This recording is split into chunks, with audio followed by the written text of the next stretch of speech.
Je fais partie de l'équipe des chirurgiens cancérologues de l'Institut du Sein. Ma spécialité en particulier, c'est la reconstruction mammaire, donc la reconstruction du sein après cancer, après avoir eu malheureusement une ablation du sein, avec ou sans radiothérapie d'ailleurs. Depuis maintenant plus d'une quinzaine d'années, on a mené une réflexion avec quelques-uns sur la possibilité d'envisager cette phase et cette étape de la reconstruction comme étant quelque chose de peu invasif. La reconstruction arrive au moment où la femme reprend sa vie en main et on ne voulait pas que sous prétexte d'envisager cette reconstruction, il puisse à nouveau y avoir une cassure dans cet élan de vie après cette phase de maladie. Globalement, aujourd'hui, on sait qu'il existe différentes techniques de reconstruction. Le gold standard reste la reconstruction par lambeau musculaire. On va chercher un autre bout quelque part pour aller le mettre sur la peau thoracique pour reconstruire le sein.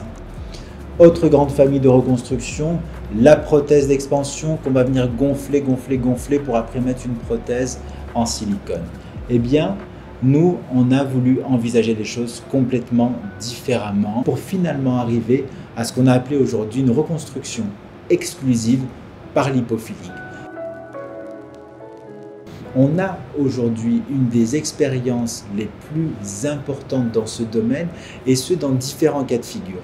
Que ce soit après ablation du sein, radiothérapie, on reconstruit secondairement 1, 2, 3, 4, 5 étapes maximum d'injection de graisse, 30 minutes, pas de cicatrice, juste des points de prélèvement et des points d'injection. Deuxième cas de figure, la technique de reconstruction immédiate, aussi uniquement par l'hypofilling. Donc on oublie le lambeau, on oublie les prothèses, on oublie les prothèses d'expansion et on est en train de prouver aujourd'hui que même en reconstruction immédiate, on peut l'envisager que par injection de graisse. Et enfin, on voit arriver aujourd'hui, comme on est en train de devenir un centre référent, des patients de toute la France pour, par exemple, des patients qui avaient une reconstruction par prothèse, qui n'en veulent plus et qui veulent qu'on remplace la prothèse par de la graisse. Aujourd'hui, le lipofilling nécessite une petite anesthésie, entre 30 et 40 minutes, c'est la durée moyenne qu'on a publiée. Pas d'ouverture, juste un point pour faire la liposuction et quelques points pour réinjecter. C'est donc une chirurgie ambulatoire. Il n'y a pas de soins particuliers, pas de soins infirmiers particuliers.